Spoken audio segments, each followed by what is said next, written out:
So if I'm pummeling with mat,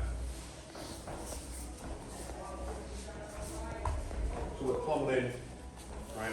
I never want to be just driving into it, right?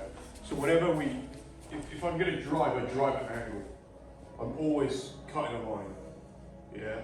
So it doesn't matter if we're in the clinch, or if I was on the outside and I'm trying to shoot for his legs.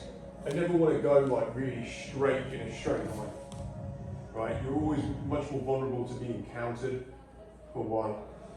And it's just good basic posture that if I'm stepping, I'm pushing, I'm always going a bit wider as I'm driving, right? I'm always stepping wider. I never want to be stepping in such a way that relative to mat, I'm kind of narrowing my stance, right? It doesn't matter which way my feet go. If I had the underhook here, I never ever want this, because I have no base front and back, right? So what I find happens is people push way too hard, they use way too much energy, they get this idea that, oh yeah, but I'm winning because I've got double underhooks, and then they start circling, they get their feet narrow, and they start circling to the back. And it's at this point that they get really badly thrown. And it's hard for him to throw me without it being like quite bad for me.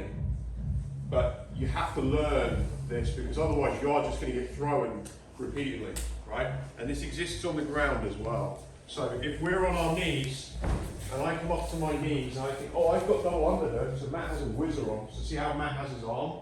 Like this. Everyone see his arm? Yeah. I get excited.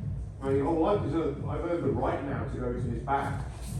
And all Matt has to do here, basically, just do it slow and gently, is to take his shoulder down to the ground. No, your shoulder, not your head. Your shoulder. Take your shoulder, look that way, and take your shoulder to the ground. And he throws me back to the ground, which is basically what's happening in standing.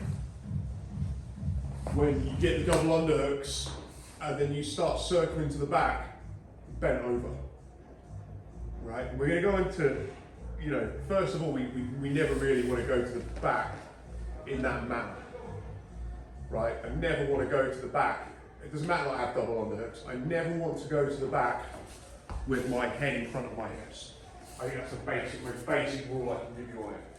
And when people start doing this in standing, I won an awful lot of my matches in competition where basically jiu-jitsu guys would get double underhooks, circle to my back, and I would just throw them on their head.